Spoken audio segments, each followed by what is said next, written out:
하나님의 말씀 봅니다. 하나님의 말씀은 마태복음 20장 17절에서 34절, 신약성경 33쪽, 34쪽에 있습니다. 예수께서 예루살렘으로 올라가려 하실 때 12제자를 따로 데리시고 길에서 이르시되, 보라, 우리가 예루살렘으로 올라가니 인자가 대제사장들과 서기관들에게 넘겨지매 그들이 죽이기로 결의하고 이방인들에게 넘겨주어 그를 조롱하며 채찍하며 십자가에 못 박게 할 것이나 제3일에 살아나리라.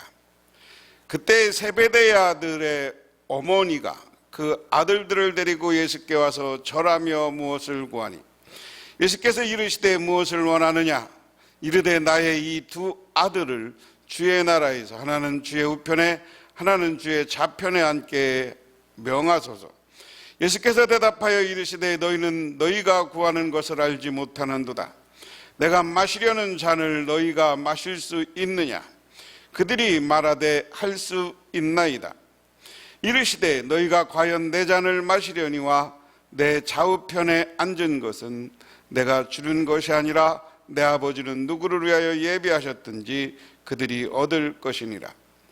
열 제자가 듣고 그 두 형제에 대하여 분이 여기거늘 제자들에게 예수께서 제자들을 불러 이르시되, 이방인의 집권자들이 그들의 임의로 주관하고 그 고관들이 그들에게 권세를 부리는 줄을 너희가 알거니와 너희 중에는 그렇지 않아야 하나니, 너희 중에 누구든지 크고자 하는 자는 너희를 섬기는 자가 되고 너희 중에 누구든지 으뜸되고자 하는 자는 너희의 종이 되어야 하리라.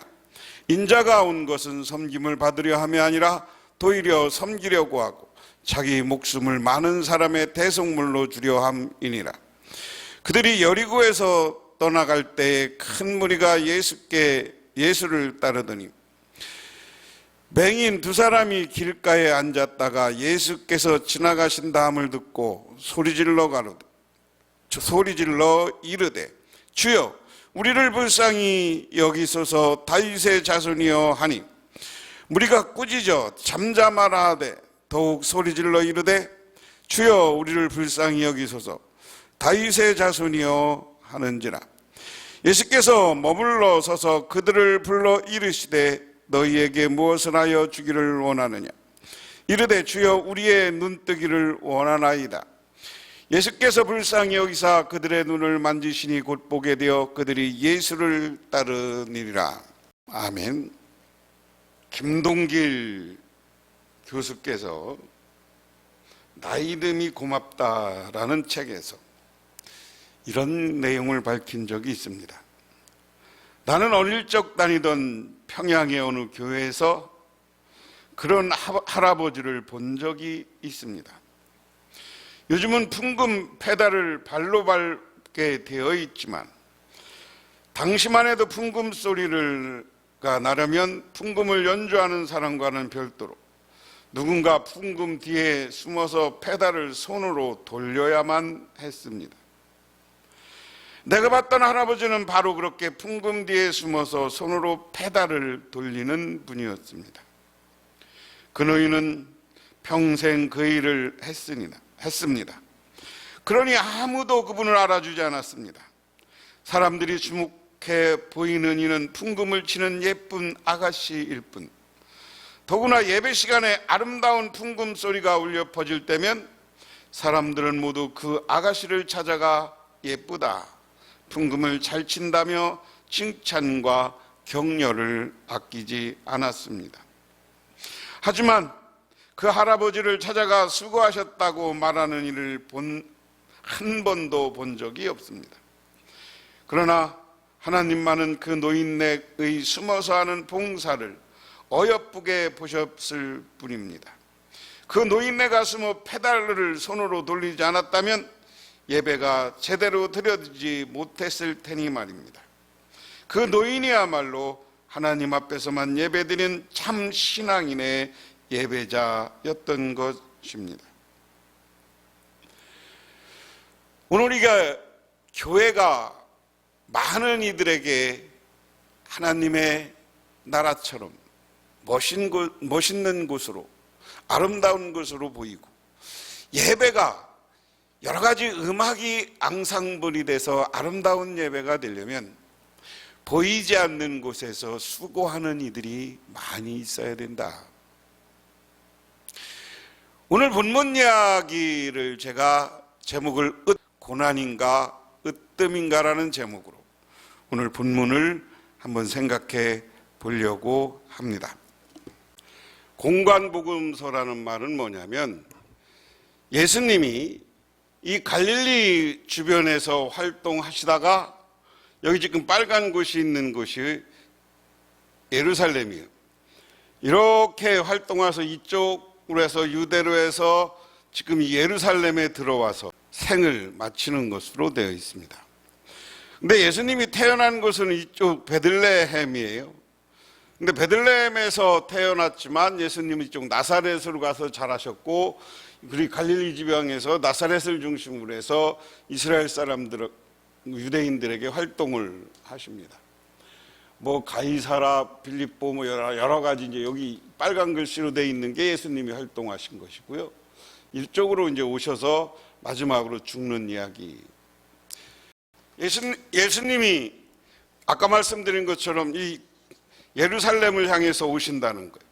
근데 예수님이 오시는 목적은 고난을 받는 목적입니다. 고난을 받고 십자가에 못 박혀 돌아가시고, 나중에 이제 부활 승천의 문제는 다시 이야기하겠습니다만은, 그런데 예수님으로부터 부름받은 제자들과 무리는 예수님을 따라오면서도 계속 출세하고 자기가 성공하는 것을 꿈꾸면서 예수님을 만나고 예수님을 생각했던 거예요. 예수님은 고난받으러 오고 제자들이나 그 많은 무리는 새로운 나라가 건설되고 정치적 혁명을 통해서 독립된 새로운 나라를 건설하려고 오는 줄 알았다. 그래서 이 두 생각에 차이가 있고 괴리가 있다 하는 겁니다. 오늘 본문은, 오늘 성경 이야기는 그게 그대로 나타나는 거예요. 그래서 예수님은 지금 고난을 받고 십자가의 길을 가기 위해서 오는데, 제자들은 내가 출세해서 예수님의 왕국을 이루면 거기에 좌편에 우편에 으뜸되고자 하는 자리에 서고자 한다 하는 겁니다. 그래서 오늘 본문을 하나하나 살펴보면 그렇습니다. 17절에 예수께서 예루살렘으로 올라가려 하실 때 12 제자를 따로 데리시고 길에서 이르시되 보라, 우리가 예루살렘으로 올라가노니 인자가 대제사장과 서기관들에게 넘겨짐에 그들이 죽이기로 결의하고 이방인들에게 넘겨주어 그를 조롱하며 채찍하며 십자가에 못 박게 할 것이니 제3일에 살아나리라. 오늘 이게 예수님의 길을 함축적으로 제자들에게 오늘 설명한 거예요. 야, 너희들 나 지금 따라다녔지? 근데 나를 따라다니는 12 제자만 불렀다고 그랬어요. 12 제자만 불러놓고 나 지금 이제 우리가 예루살렘에 가면 나는 죽을 거야. 죽을 거야. 내가 이제 예루살렘에 자기를 인자라고 표현해요. 인자가 예루살렘에 가면 대제사장이 나과 서기관들이 나를 시비 걸어서 잡아다가 이방인, 나중에 이게 누구죠? 로마의 총독이었던 빌라도에게 넘겨줘서 그들 넘겨주기로 결의하고 넘겨줄 것이다. 그러면 이방인들이 나를 죽이고 이방인들에 의해서 조롱당하고 그리고 십자가에 못 박힐 것이다. 하지만 제3일에 살아난다. 예수님은 지금 예루살렘에서 자기가 가는 고난의 길, 그리고 부활을 통해서 구원의 길, 이것을 말씀하시고 있는 거예요. 그런데 사람들은 자꾸만 착각해. 예수님이 예루살렘에 가까워지면 가까워질수록 예수님이 오늘 이 말씀, 자기가 고난받을 것을 마태복음에 의하면 3번 똑같은 이야기를 해. 나는 죽는다. 나는 십자가의 일을 간다. 앞에 너희가 나를 따르면 너희들이 십자가를 지고 와라. 뭐 이런 것부터 시작해갖고 예수님이 분명히 3번이나 자기는 지금 출세하고 새로운 왕국을 건설하러 가는 게 아니다. 나의 삶은 여기 있는 대로 십자가의 길이고 고난의 길이다. 내가 지금 여기서부터 쭉 활동에다가 갈릴리부터 활동하면서 온 것은 고난의 길이다, 십자가의 길이다, 하지만 부활할 것이다. 그게 예수님의 말씀이에요. 그런데 그 말씀과 더불어서 바로 그 말씀이 있고 났는데 20절에 그때 세베대의 아들 어머니가 아들들을 데리고 예수께 와서 절하며 무엇을 구하냐 하니, 이들이 뭐라고 합니까? 예수님, 예루살렘에 가서 새로운 나라가 생기면 여기 그건 전제가 되지는 않았지만 이들은 이미 그렇게 생각했겠어요. 내 아들 중에 아들을 주님 양쪽에 놓고, 하나는 좌에 하나는 우에 놓고 예수님과 가까이 하게 하소서, 그렇게 오늘 명하여 주시옵소서 선언해달라는 거예요. 야, 이야기는 뭐냐면 내 제자들 중에 얘들이 수제자야, 내 제자들 중에 얘들이 최고야, 이걸 말해달라는 거예요. 그런데 예수님은 이거 말해줄 수가 없죠. 나는 지금 죽고 새로운 왕국을 건설하는 게 아니라 자기는 사라지고 없어질 것인데. 그러니까 예수님이 다시 한번 이야기합니다. 야, 내가 지금 가서 마시려는 잔이 무엇인 줄 아냐? 내가 너희가 구하는 걸 알지 못하겠다. 내가 계속 반복적으로 나는 십자가의 고난길을 간다고 해서 자꾸만 너희들은 내 제자들이 성공하고 내 좌편 우편 이야기를 하느냐? 22절에 예수께서 대답하여 이르시되 너희는 너희가 구하는 것을 알지 못하는도다. 내가 마시려는 잔은 너희가 마실 수 있느냐? 그들이 말하되 할 수 있나이다. 이르시되 너희가 과연 내 잔을 마시려니와 내 좌우편에 앉은 것은 내가 주는 것이 아니라 내 아버지께서 누구를 위하여 예비하셨든지 그들이 얻을 것이니라. 야, 그런 소리 하지 마. 너희들 내 잔을 마실 수 있냐? 이것은 예수님이 너 고난의 잔, 피의 잔을 마실 수 있냐라는 거예요. 그런데 그 깊은 의미를 깨닫지 못한 사람들은 마실 수 있습니다. 이게 우리 식으로 얘기하면 어떤 음모를 꾸미고 혁명을 꾸미며 혁명 동지적 관계로만 이해하는 거. 혁명 동지로서 그런 예수님과 그런 관계하는 거죠. 예수님하고 지금 가지만 새로운 왕국, 예수님이 혁명 정부를 만들면 지금까지 죽음을 무릅쓰고 그 잔을 마셔서 고난을 하지만 그 이후에는 자기들도 부귀 영화를 누리겠다는 것이 이 제자들 중에 있는 거예요. 특히 2명은 자기 어머니까지 동원한, 요즘 말하면 마마보이, 응? 자기 어머니까지 동원해서 자기 출세와 부귀 영화를 꿈꾸고 있는 거죠. 그런데 예수님은 아니야. 그 길은, 그거는 내가 줄 수 있는 게 아니야. 하나님만이 할 수 있어. 니들이 하나님 뜻에 합당하게 살면 하나님이 너희들을 영원한 하나님 나라의 주인으로 만들고 내 좌편 우편에 설계 할 것이야. 근데 하나님 뜻에 어긋나면 아니야. 근데 그 하나님의 뜻은 뭐냐? 겸손이라는 거죠. 낮아짐이라는 거죠. 그러면서 오늘 말씀에 이렇게 이야기합니다. 그 다음에 그러니까 이제 그렇게 해서 마마보이 엄마까지 데리고 와서 우리로 얘기하면 부정청탁이죠. 이것을 본 제자들이 화가 났어요. 제자들이 화가 나니까 뭐라고 했느냐? 어떻게 저럴 수가 있느냐라고 해서 이게 제자들 관계가 분열 위기에 있습니다. 그러니까 예수님이 25절에 이렇게 얘기합니다. 예수께서 제자들을 불러다가 이르시되 이방인의 집권자들이 그들의 임의로 주관하고 고관들이 그들에게 권세를 부리는 줄을 너희가 알거니와 너희 중에는 그렇지 아니하나니 너희 중에 누군지 크고자 하는 자는 너희를 섬기는 자가 되고 너희 중에 누구든지 읍든대고자 하는 자는 너희의 종이 되리라. 인자가 온 것은 섬김을 받으려 함이 아니라 도리어 섬기려 하고 자기 목숨을 위하여 많은 사람의 대속물로 주려 함이라. 야, 그렇게 예수님이 그러는 거, 야, 걱정하지 마. 너희들은 앞으로 이런 것 때문에 싸우면 안 돼. 그거의 결정권은 하나님한테 있어. 나는 여기 온 거 자체가 아니라 섬김을 받고 내가 높아지려고 온 게 아니라 내가 섬기려고 왔어.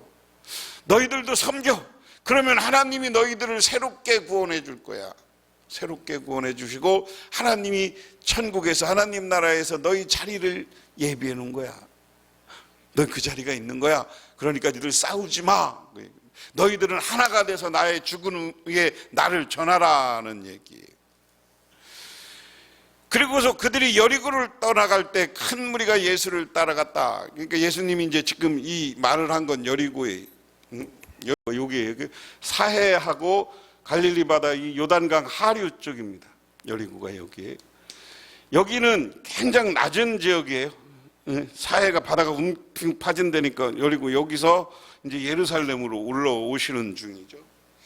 그런데 한두 사람이 온 게 아니라 많은 사람이 따라왔다 그랬습니다. 예수님이 가는데 거기에 길가에 앉은 사람 둘, 장님들이, 맹인들이, 성경대로 합시다. 성경에 맹인, 요즘 장애인에 대한 칭호가 여러 가지 바뀌는 성경에 맹인으로 했으니까 맹인으로 합시다. 맹인 둘이 길가에 앉았다가 예수님이 지나가신다는 말 듣고 크게 이야기합니다.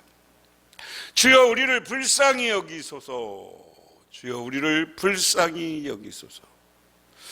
그렇게 무리가 꾸짖건을 잠잠히 하라. 예수께서 머물러 그들을 불러 이르되 너에게 무엇을 하여 주기를 원하나. 이르되 우리가 눈뜨기를 원하나이다. 예수께서 불쌍히 여기사. 마태복음은 예수님이 늘 기적을 행할 때 여기 불쌍히 여기사 하는 말이 같이 들어간다고 그래요. 불쌍히 여기사. 그들을 눈을 만지심에 곧 보게 되어 예수를 따르니라. 이 사람들이 보게 되어서 예수를 따랐다. 예수를 따랐다.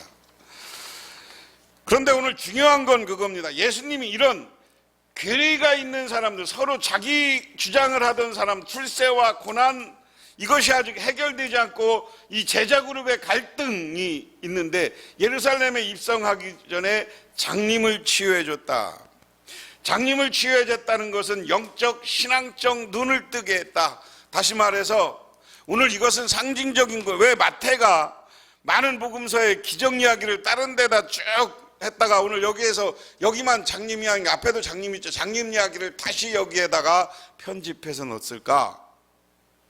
그 이야기는 이 두 서로 예수님이 가는 길을, 영적인 영안을, 예수님의 길을 깨닫지 못하는 사람들, 이건 순전히 영적인 것이거든요. 성령 받아야 되는 것이거든요. 깨달아야 되는 것이거든요. 그러면 마음의 눈, 영적인 눈, 신앙의 눈을 새롭게 뜨라는 의미야. 진짜 눈을 뜬 맹인을 고쳐줬다 하는 의미야. 그 사람들은 아무것도 모르다가 환한 세상을 보았어요.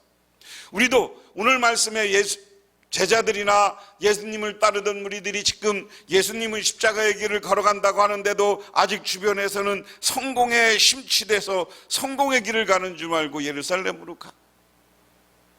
그런데 거기서 맹인이 눈을 뜨게 해달라고 간절히 부탁하니까 여기 불쌍히 여기는 마음이 있었다. 예수님은 모든 기적 치유를 할 때 불쌍히 여기는 마음이 있어요. 여러분들도 불쌍히 여기는 마음을 간직하시기를 바랍니다. 그러면서 이 불쌍히 여기는 마음을 가지고 그를 눈을 뜨게 했다는 것은 여전히 자기의 길을 깨닫지 못하는 제자들을 불쌍히 여기고 있는 예수님의 모습이기도 하다. 오늘날 예수 믿으면서도 예수 믿고 축복받는다, 이 슬로건만 갖고, 이것만 갖고 믿으면 안 된다는 거예요. 우리는 예수 믿는다는 것은 예수를 그리스도로 영접하고 성공과 출세의 길을 가는 것이 아니라 예수님 앞에 겸손해지는 사람이 돼서 영원한 하나님 나라의 주인이 되어야 되는 거예요. 여러분, 우리나라에, 외국에 가서 많은 선교 활동하는 사람들이 얼마나 가서 그 어려운 지역에서 섬기며 삽니까?